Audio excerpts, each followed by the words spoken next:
Se encuentra con nosotros el diputado y también dirigente del Sindicato Nacional de Trabajadores, quien ha llevado pues, de alguna manera a buen puerto esta problemática que comentamos al inicio del programa. Alberto Martínez, gracias por estar con nosotros.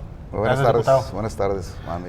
Diputado, pues bueno, primero que nada, antes de que pasemos al tema de los acuerdos, de las negociaciones y en qué situación se encuentra este tema, porque bueno, no se ha resuelto, vamos, hay una tregua, vamos a decirlo así, pero no se ha resuelto. Tus opiniones en torno a las declaraciones del diputado Armando Reyes.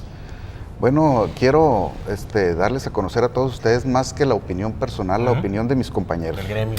Del gremio, ¿no? Y sobre todo mis compañeros de Ensenada, que es donde él es más conocido por allá, por aquellas regiones. Muy lamentables, muy desafortunadas.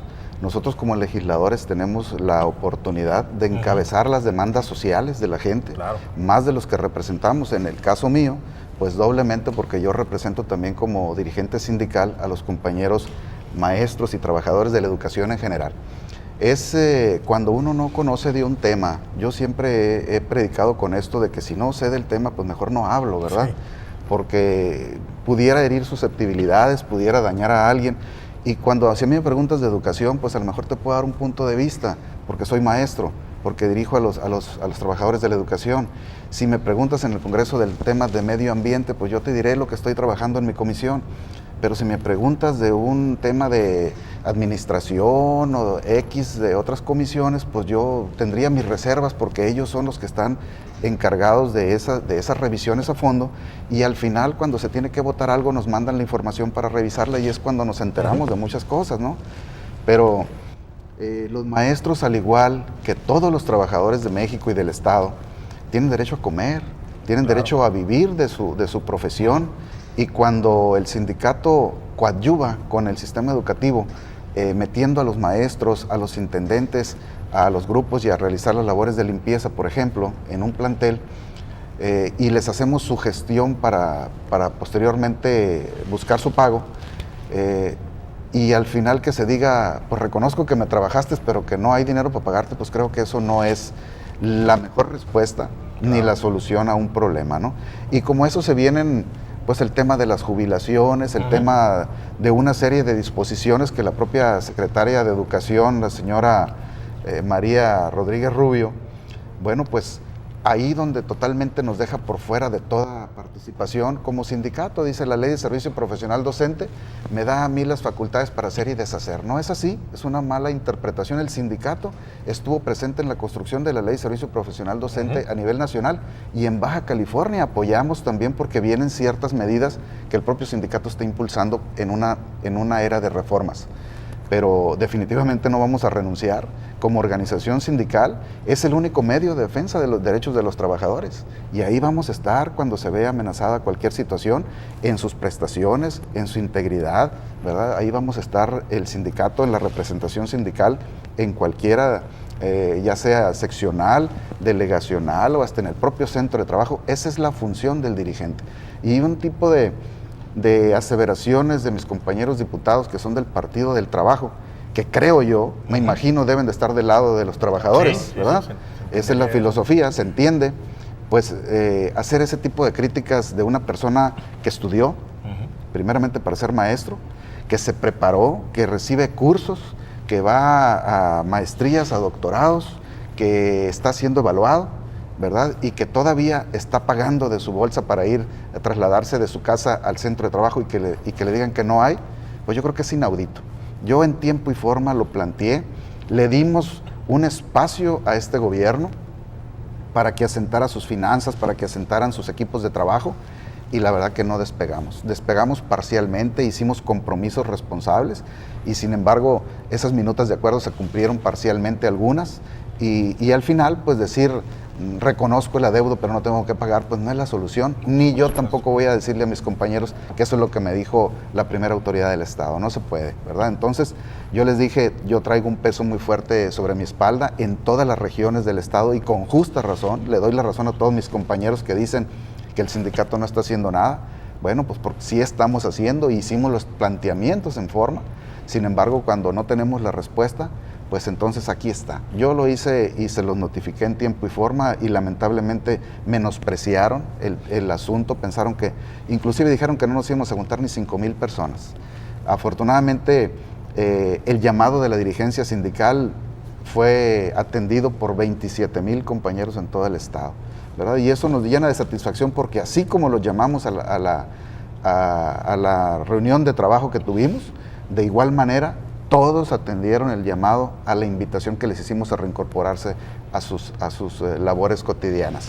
Claro, con este acuerdo a nivel superior, porque quiero decirles a todos mis compañeros que el maestro Juan Díaz de la Torre me habló como unas 20 veces en el transcurso de las negociaciones y tuvimos una comunicación muy directa con él y sobre todo que el gobernador pues tuvo que buscar esa instancia. ¿Por qué llegamos a eso? Pues porque verdaderamente se ocupa el sindicato para poder participar en cualquier reforma, en cualquier programa, en cualquier actividad que corresponda a la educación. Se ocupa a nivel nacional y se ocupa a nivel estatal también. Si no es con nosotros, entonces ¿cómo se van a echar a andar esas reformas?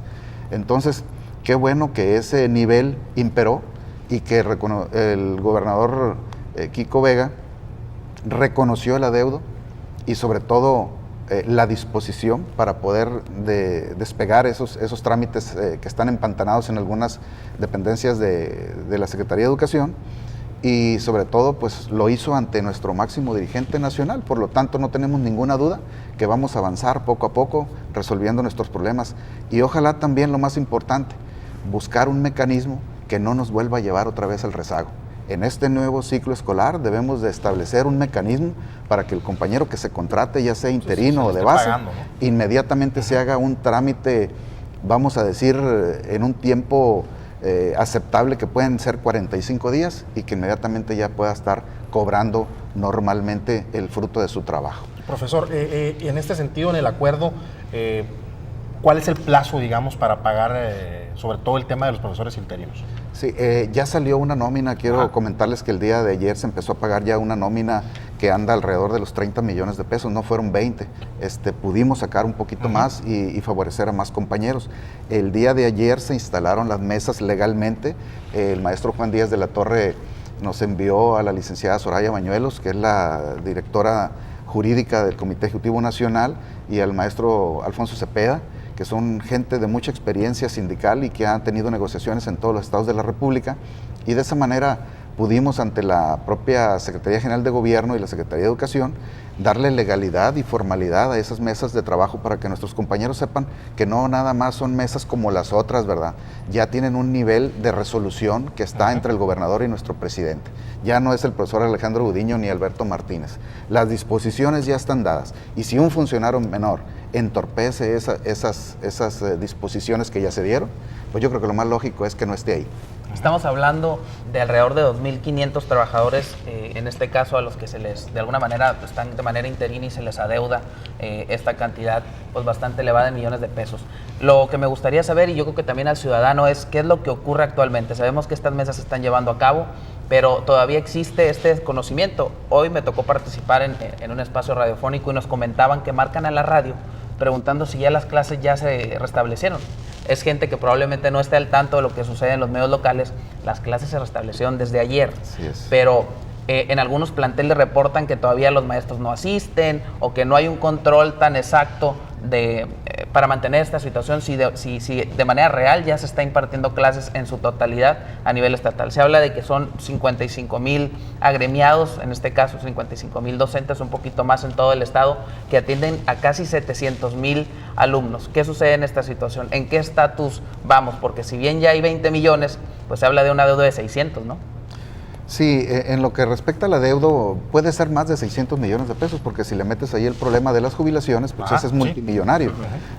El adeudo con la sección 37 es de 260 millones de pesos, hablando de que son alrededor de 230 de esta administración y un histórico de como de unos 30 millones de pesos, que es lo menos ya de la otra administración anterior, y que son problemas porque se autorizaron grupos nuevos que a la fecha no se han reconocido. Por eso se quedaron empantanados ahí. Les hemos sacado algunos pagos a esos compañeros en forma interina, pero forma parte del rezago. Lo demás, el resto de los 240, bueno, son interinatos, son altas en base hasta antes de la entrada en vigor de la Ley de Servicio Profesional Docente, y que eso es lo que estamos exigiendo nosotros, el reconocimiento, ¿verdad?, de eso, y para que pueda basificarse en esas altas en base que nosotros ya otorgamos antes de la ley, no entran en la asignación de las plazas docentes de los muchachos que entraron y que ganaron una plaza por examen de oposición, ¿verdad?, porque esos entrarían de la entrada en vigor de la ley hasta la actualidad.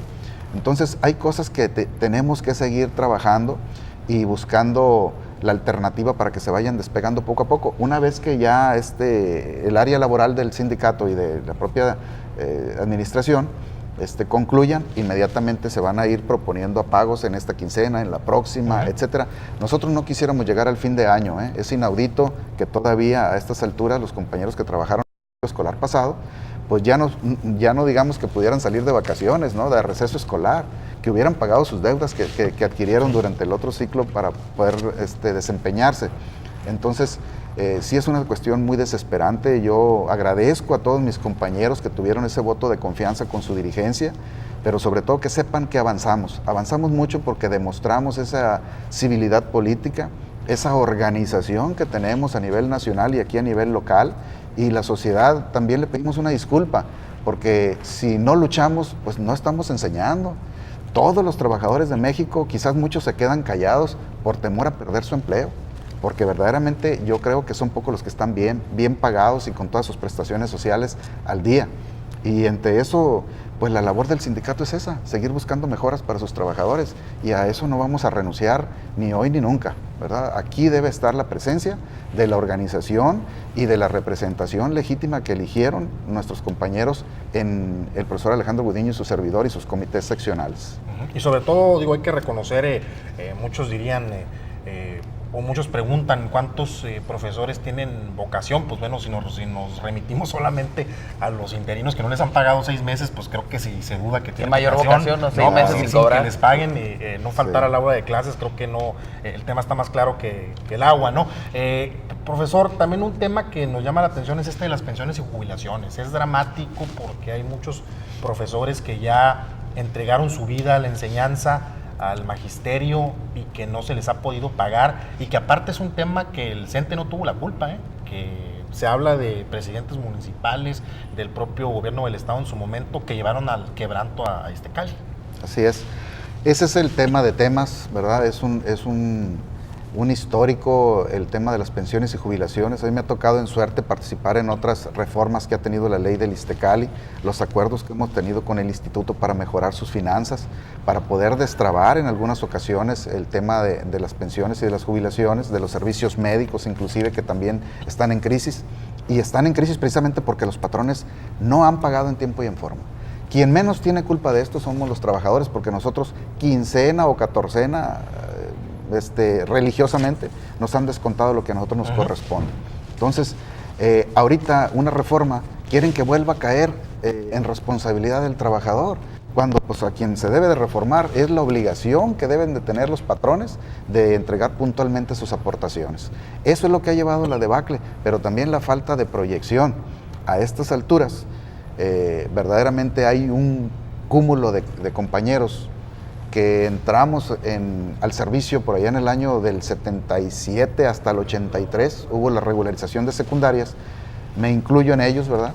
Que entramos al servicio educativo, y se habla de miles de trabajadores entre maestros, trabajadores de apoyo y asistencia a la educación, ¿verdad? Directivos en aquel entonces también, en regularizando el sistema de secundarias.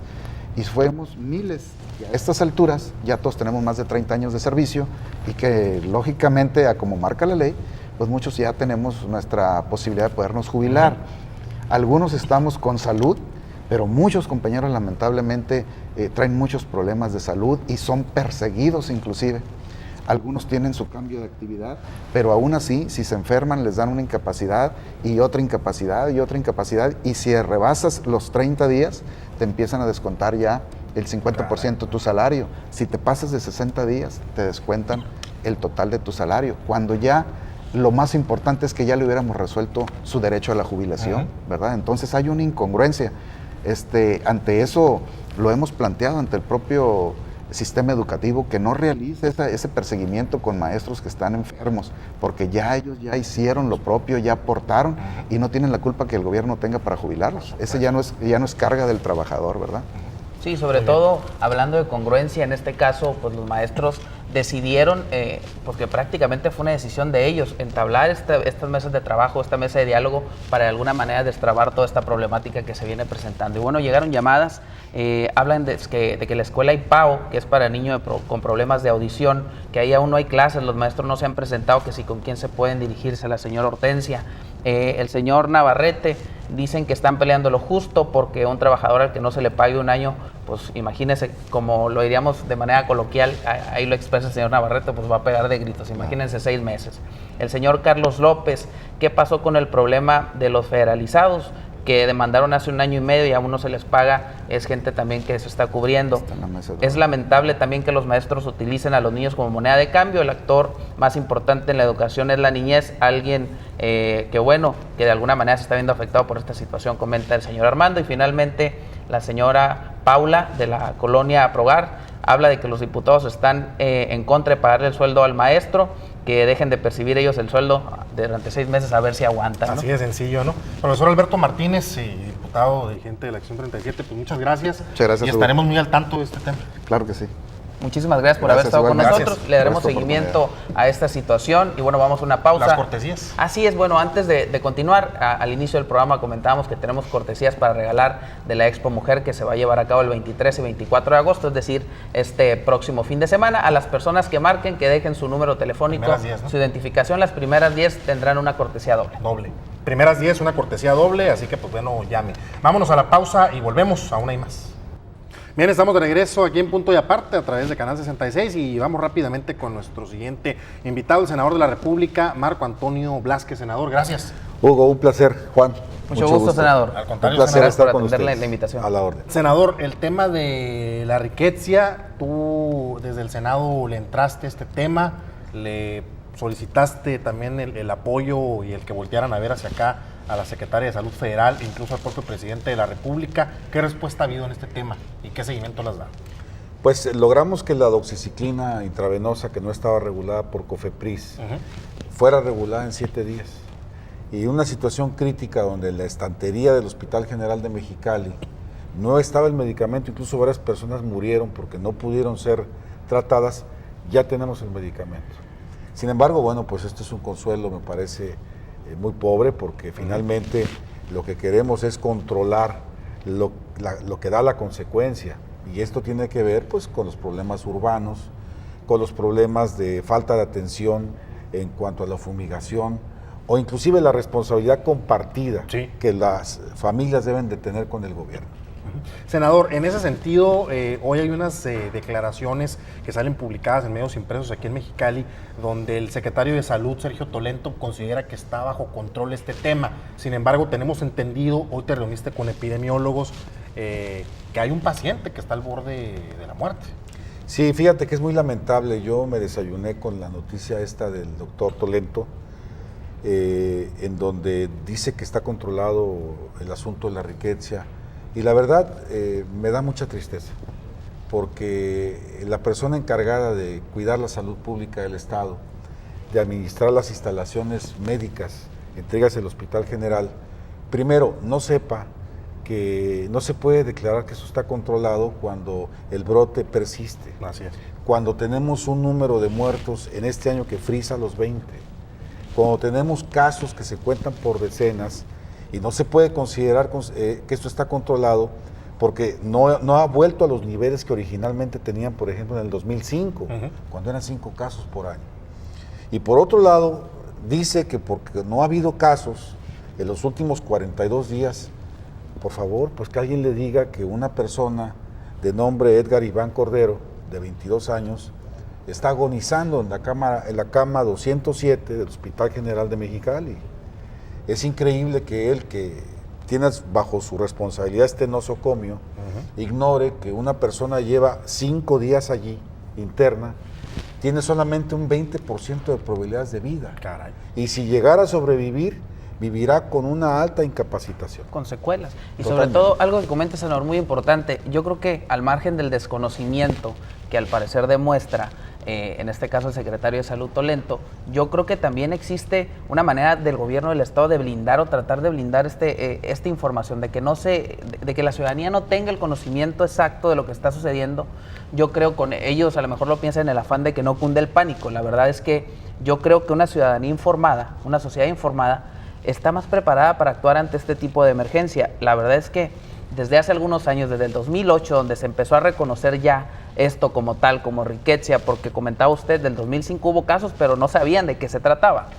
Actualmente ya se sabe, si ya se sabe cómo procede esta enfermedad, cómo avanza, yo creo que si se hubiera atendido de la mejor manera este paciente del que habla, pues no estaría ahorita corriendo ese riesgo, porque lo comentábamos también en algunos otros espacios donde ya tuvimos la oportunidad de hablar de este tema, que esta enfermedad atendida a tiempo pues no causa mayores incidentes, senador. Mira, en una población donde el 65% de los perros, inclusive los de casa, son cero positivos a rickettsia, donde el vector, que es la garrapata, sí, el 35% de los bichos analizados tienen microorganismos positivos a garrapata, a rickettsia, donde inclusive ha habido transmisión de rickettsia en hogares sin perro. Pero digo, estamos ante un brote. Claro, no es una pandemia, digo, tampoco hay que espantar a la gente, sí. Tampoco es que nos vayamos que esto sea contagioso y vaya a venir una tragedia, no. Y estoy de acuerdo con Juan. El gobierno tiende a ocultar la información por su incapacidad. Recientemente hubo la destitución de un secretario, destituyeron a Miguel Antonio Osuna Millán. Yo quisiera pedirle al gobernador del estado que no vaya a destituir a Tolento, pero simple y sencillamente que le diga que no declare de una manera tan irresponsable, porque en su afán por limpiar al gobierno, pervierte la información. Y yo le digo al secretario, no señor secretario, allí en la cama 207 del Hospital General, una persona está agonizando, víctima de rickettsia. Entonces, la emergencia debe persistir. Por supuesto, y ahí por favor te vamos a encargar que nos mantengas al tanto del seguimiento de este tema. Subsidios de energía eléctrica, senador, un tema que nos interesa mucho en Mexicali, que ha habido declaraciones encontradas. ¿Qué es lo que tú nos puedes comentar y a los mexicalenses? Pues los subsidios generalizados desaparecieron porque desapareció la ley que les daba el sustento financiero de 45 mil millones de pesos. Ya esa ley fue abrogada, entró una nueva ley con la reforma energética y esta nueva ley no contempla ningún esquema. Así de fácil. Ahora, los ilusos, los que dicen que sí hay subsidios, creen que el gobierno, especulan, que en el presupuesto de egresos de la Federación se va a incluir un programa focalizado, pero eso es muy distinto a que persistan los subsidios. Los subsidios ya no existen. Tenemos que, en lugar de estar en este debate semántico de que si dijo Rufo, o si dijo Kiko, o si dijo Blázquez, no, ya esa es agua que debajo del puente. Ahora vamos a entablar comunicación con Hacienda, con la Comisión Reguladora de Energía y con la Secretaría de Hacienda para que nos explique cuál es el esquema de los próximos años para Mexicali, porque aquí la energía eléctrica es de vida o es de muerte. Totalmente. Aquí no es de que hoy vivo sin luz y no pasa nada. Aquí no tiene refrigeración en ciertos meses y es vida o es muerte. Entonces ese tema le estarás dando seguimiento. Absolutamente. Sí, pues ojalá incluso con el gobernador. Pues faltaría que contestara el teléfono. Sí, también a veces falta la voluntad política en este tipo de temas que lamentablemente nos atañen a todos y la verdad es que ya es una preocupación constante. Se habla que para el próximo año es lo que se había especulado. Tú ahorita nos das esta noticia de que la manera en que se venía manejando el asunto de los subsidios pues ya desapareció, pero todavía hay quien maneja y malinforma que dice que para el 2015 este asunto va a culminar. Pues la realidad es que ya el escenario es otro, con este asunto de la reforma energética. Es otro escenario. Pues estamos descobijados prácticamente, sí, de por sí. Dependiendo de la caridad del gobierno federal.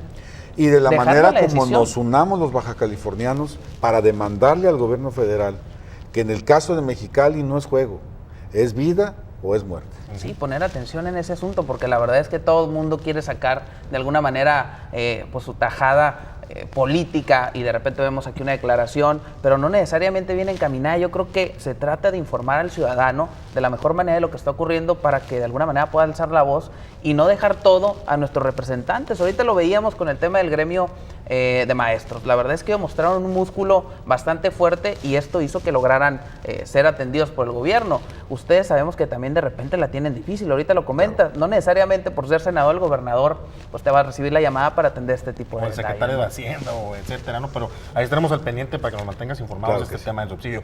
Y yo te pregunto, senador, en el cierre de esta entrevista, tú has declarado ya en varias ocasiones tu intención de ser candidato a gobernador. Esto se te preguntó antes de la reforma político-electoral en Baja California, que ahora que se hace esta reforma político-electoral, el próximo gobernador va a durar 2 años en el cargo. Te preguntamos, ¿aún así pensarías en ser candidato a gobernador? Mira, yo tuve la oportunidad de ganar una elección muy difícil desde la izquierda en 2012. En mis manos ya tuve una constancia de mayoría. Y sé el gran privilegio que es que 350,000 electores salgan a votar por ti.